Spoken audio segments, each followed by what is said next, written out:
What's going on, Secondhand Talent family? It's your boy Steiner here, as always, with my co-host Ducky. Ducky, what do I want to say to the people? What's going on, everybody? Thank you, Ducky. Cheers. We have Arin from Ween Archived here with us, who has been Hello. providing all of those wonderful Ween B-sides and unreleased and unmastered tracks for us to respond to over the summer. Truly a pleasure to have you here on the show. Thank you so much for being here. Thank you so much for inviting me on. I've had a few podcast requests in the past, though usually there's a lot of emails I don't respond to. I get lots of strange ones for like people just wanting me to listen to their music and requests for me to do certain things on of course podcasts and stuff like that. So I thought I would definitely want to show up on this one though, because of course we know each other and I feel like your content is very nice. I love watching some of your videos. So I definitely wanted to Thank show you. up on here. And I think I have a lot to share because in the time that I've been just in the whole Ween scene, I've spoken to a lot of people close to the band and I've learned some weird secrets that are quite fun to discuss. Well, we're going to get into as many of those as we Yeah. possibly can, but we do start out every interview with the same question, or we try to. We're getting better at it. And that question is, If you were to if someone were to tell you or use the phrase secondhand talent in conversation with you and you hadn't really heard it before, just kind of guessing, what do you think it would mean? What do you think they'd be referring to? Well, first off, I think that of course secondhand it's something passed down in a way, or it's almost a second level of something larger. So in my eyes, secondhand talent would be talent that helps something larger, something that's almost built off of something else Nice. I dig that. yeah, to help support it, to help promote it. And it doesn't mean it's any less important or any less effort, but it's a piece of a larger whole. That's the kind of idea I get from secondhand talent. And by kind of going to those people who aren't always in the spotlight, I think that's another reason I enjoy this. I think that's one of the most Better, yeah. spot on answers Yeah. I think that we've gotten. I'm glad. And one of the reasons I'm so excited to have you here on the program is, there aren't many bands like Ween, and Definitely.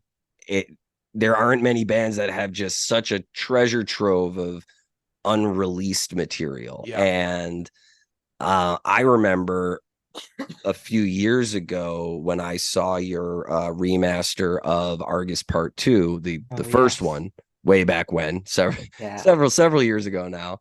I'm just thinking like this is one of my favorite bands. How is it possible that there's just so much? And I had known about Caesar, but Yeah. I have really been able to take the deep dive, and there's still songs that you're putting up that Mhm. I had never heard before. And I guess to launch us into our conversation, it's I mean, Ducky, correct me if I'm wrong, this is a unique secondhand talent. Yeah, where for it's sure. bringing into the It's kind of a limelight. combination of several. What brought you here? So you mean like all the way back to how I got Well, into the B-sides or how I even got into Ween? Start with Ween. Yeah, how you first All got into right. Ween. Just tell the whole story.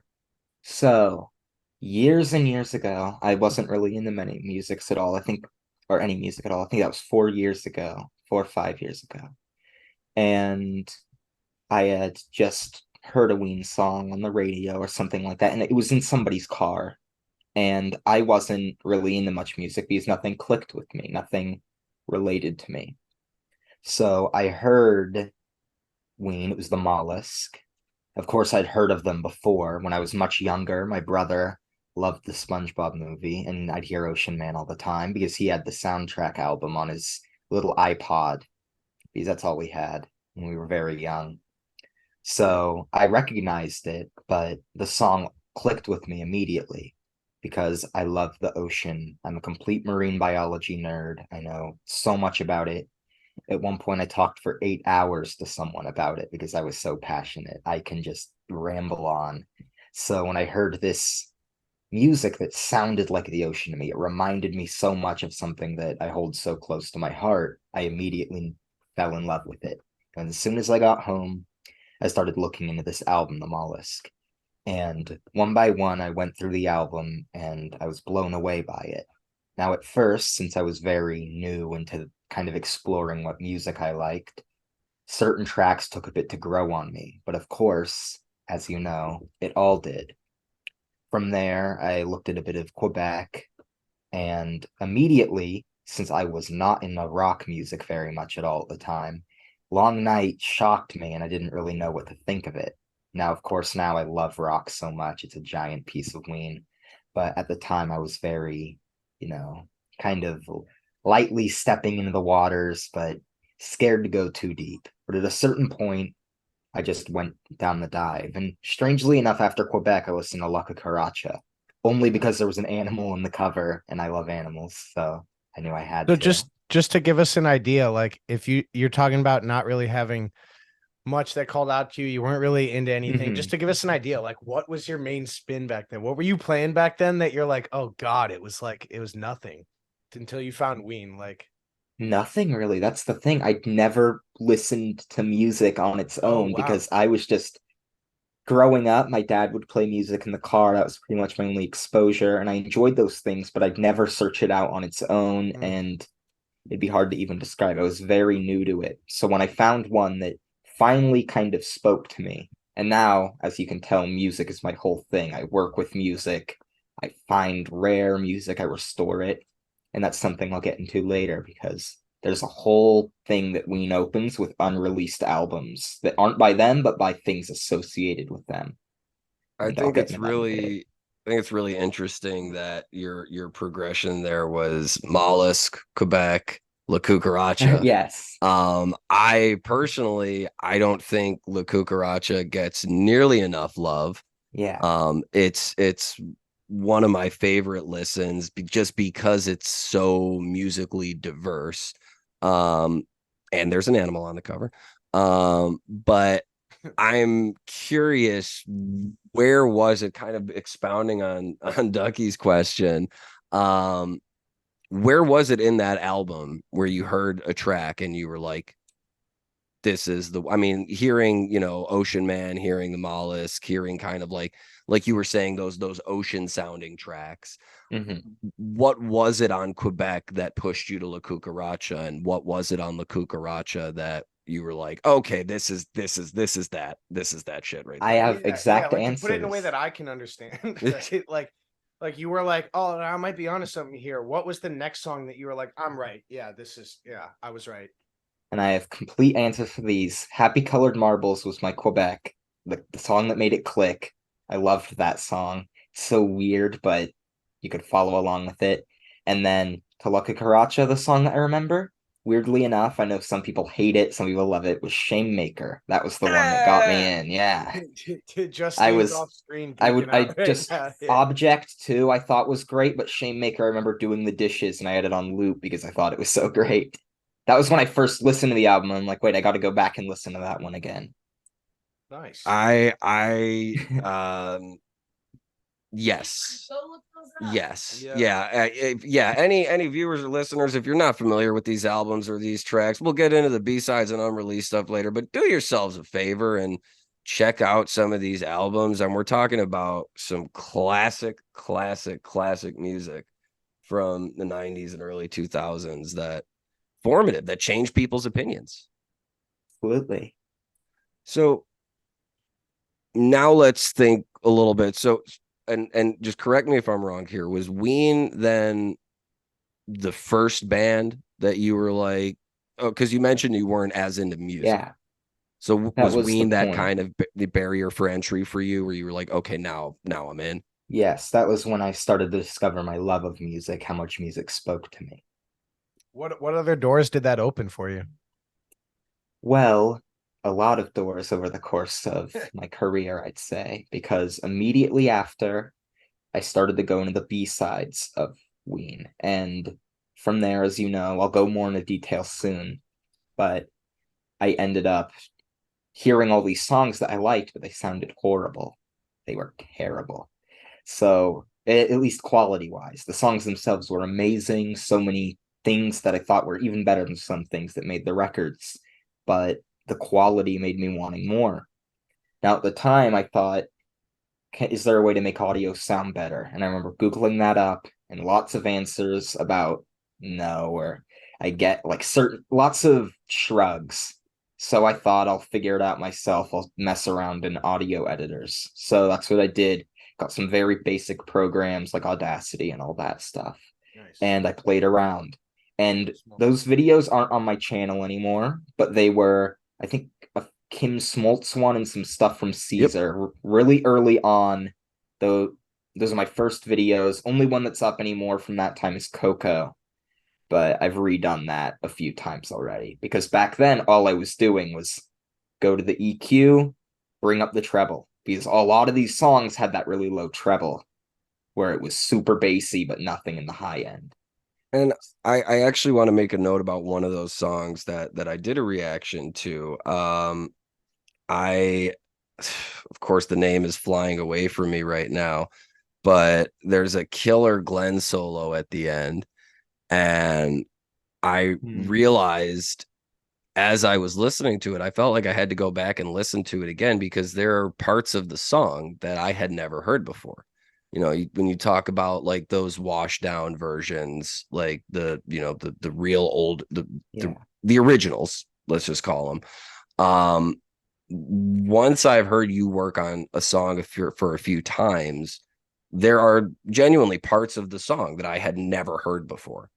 And I'm just so curious as to, like, you mentioned Coco, right? And how you've revisited that a few times.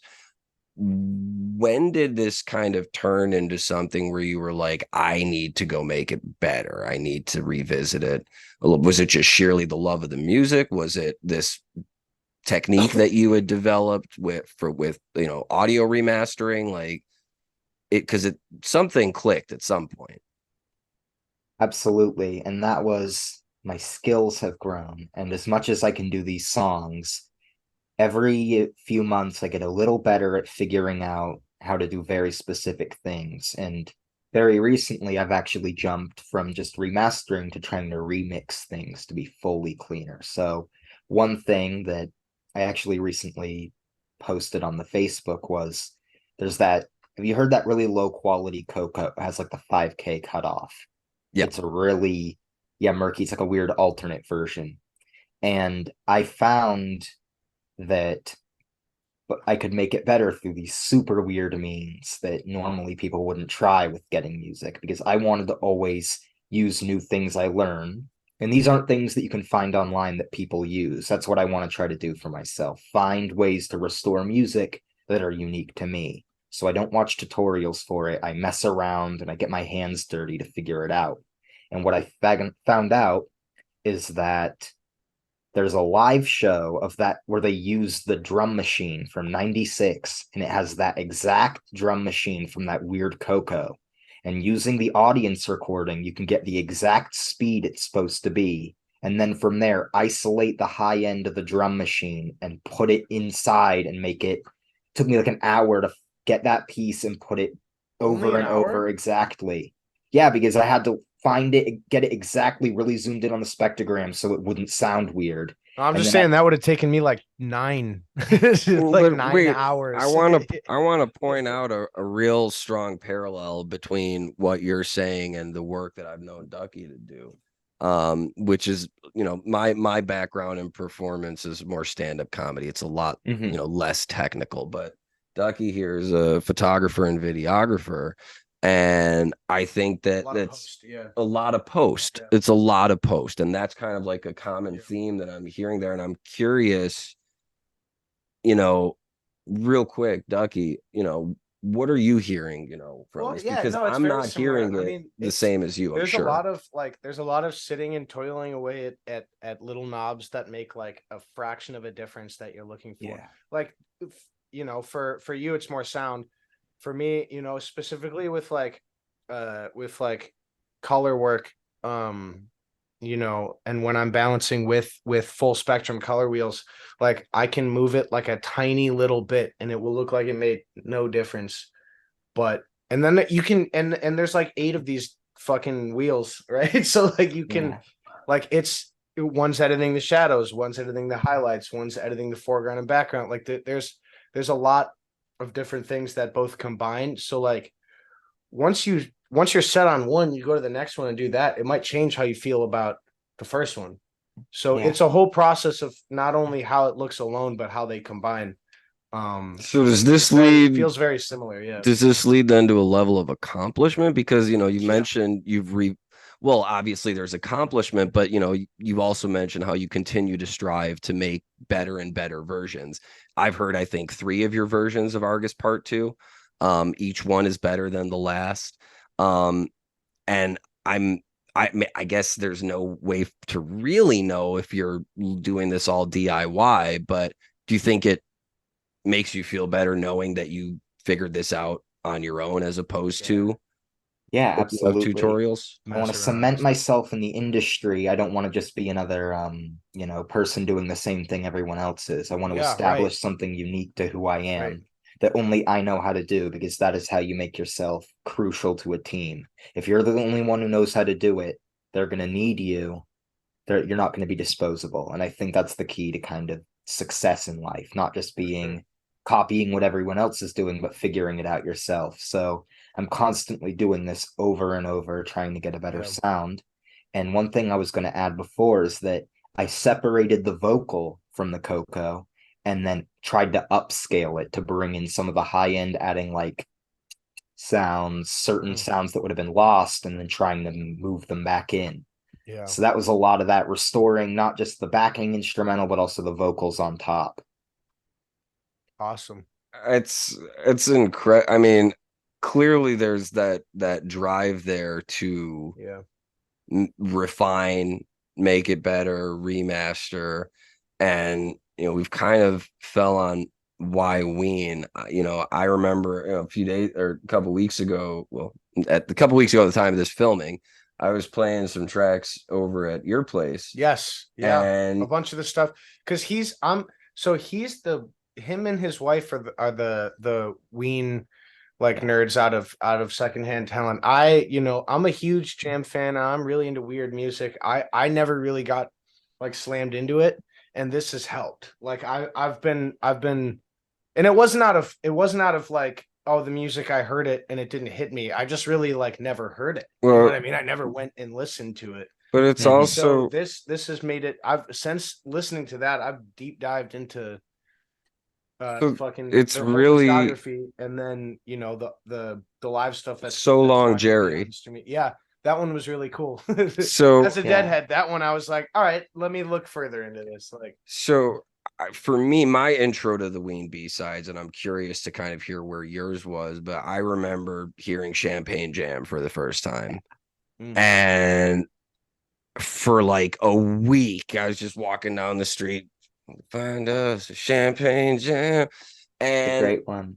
it never occurred to me to dig further beyond Caesar.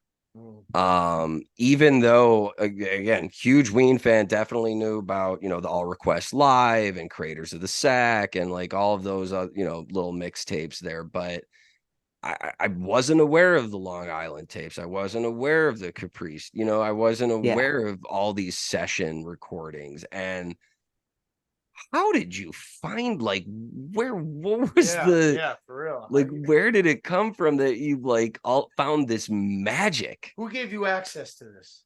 All right. So when I started finding rare music, it all started with one point where I was looking around in file sharing websites and I found this song that I don't even know if it's Ween, but it sounds like Ween and it was labeled Ween. So I put it up under Ween. It was called Tuffy Muffy. It was super weird. It's like this weird instrumental, like fucked jam sounding thing. So I put that up and somebody messages me. And the message is like, saw your upload here. I'll give you something back for sharing a song I'd never heard. And it was this Google Drive with like 30 Ween songs that weren't online. So I posted all of those, and from there, immediately I gained this kind of status where I'm the guy who's brought the new Ween for the first time in like 10 years online. So everybody wants a piece of it. And slowly from there, I realize I can't just wait for people to come to me. So I start finding people who work with the band or know the band and fabricating these connections. I met a guy who used to be Ween's sound guy in the 90s when they were overseas, and he had this CD. And this is a whole crazy thing, one of my favorite things I've done. And it was on this CD was a session with 4 songs, and these 4 songs were recorded on Christmas Day 1990. They were at Tango Studios in the Netherlands, and they were all really high in the morning, Christmas morning, and they played Cover It With Gas and Set It On Fire, the one that's online and was released. They played That Pod Push the Little Daisies, which was in the studio, just the one online is so low quality you can't tell. After that, they played Albino Sunburn Girl, the giant 8-minute one that's online. And then the fourth one isn't online, and it's a 9-minute studio I Was Nothing with the full band. What the And this, fuck? yeah, it's crazy. And the full band, it's like there's a guy named Peter Rave on the drums, the sound guy Pida, a guy named Theo Van Rock. I think Rene de Wever was there too, and then Dean and Gene, of course. And they did this whole session, and apparently they took a dub of the master tape home with them back to the America when they came back from the tour. Though one interesting thing is the studio went under and all the tapes were destroyed. But here's what happened. Haida found a CD burned the night of the master was recorded, so it's the highest possible quality for that whole session. And he gave it to me. And the thing about this session is that Ween's version is lower quality than this, which is why the Cover It With Gas doesn't sound the greatest, even though it's studio. So I gave that to their manager. And that's like this whole connection thing that kind of shows what it's like to get one interesting session. I was hanging out with Jeff on Mike Gordon's tour bus, and all I got was get him to play Floppy the Cocock. God damn it. That's insane. Yeah, that's awesome. It's first of all, we need that I Was Nothing. Yeah. That's one day I hope the that world needs that. I asked Gene for permission for it, and the manager's like, not now, give it time. So who knows what, if anything, will ever come of that. I think they just want the rights to their music mainly for now. Yeah, that makes But sense. it's pretty. I'm a little speechless here. Like, I mean, obviously the lore is incredible, but like Yeah, that so story's much. amazing. the determination to source this music, to find it, to remaster it, and then to recirculate the physical copy Yeah. and get it Yeah. back to wherever it was. And then the care to ask for permission. You know, that's one of the reasons I reached out to you before. People would have just leaked it and not like given it back to the manager or anything. Well, It's their music, it's their art. I think they Yeah. deserve so- all rights. Even though it's Ween's music and you're remastering it, I still felt like it was the right thing to do to reach out to you Absolutely. and ask if it was okay to use those, because I don't know where any of that music exists. You put in the time and the effort to make it sound as good as it does. So, you know, and I'm really wasn't concerned whether or not, you know, if you would have said no, I wouldn't have done it, but it didn't feel right to do it without asking. And I'm now hearing all of this and really getting to talk to you about it. I'm so glad that I did. Like, yeah, respectful. Exactly. And the way you were telling me about it, it so much reminds me of like how Deadheads used to like trade tapes. You know what I mean? Like Oh, you absolutely. like put something up and someone gave you something, and then all of a sudden everything was circulating with all these different people. It's just like that's what that reminds me of a little bit, is like the spirit of like just trading and giving and getting. Well, that's how I learned about tapes. And you know, we were talking about this briefly before the interview. You know, my mom and my uncle were Grateful Dead tapers back in the day, and I, you know, grew up with those cassettes. And one of the things that blows my mind the most about the work that you do, and I'm hoping you could touch a little bit on this, maybe not super technically deep, but when you have a cassette from the 90s, right? And it yeah, as we both go, yeah. Very aged. What, I see some people saying like, oh, well, it still has a bit of a hiss, and you're like, well, Should have heard it what before. what right? Like, what are we working with here? But like, it really is awesome to see how that spirit is continuing in such a unique way. One thing with the tape rips that I'm able to upload is that I never apply noise reduction. I think all those old pod rips, like the old Bilboa and the old Timmy, they weren't that bad sounding before. They were very high gens, so they did sound much worse than they're supposed to. But they also had really early 90s noise reduction, free software. So they sound horrible. It just eats away at the frequencies. And I'm not going to make that mistake because that was one of the things I noticed immediately. And who knows how these recordings are going to hold up in 10 years. So I'm not going to even mess with that. The noise is much more pleasant than like you're losing bits of the It's background natural. instrumentals. Yes. It's natural.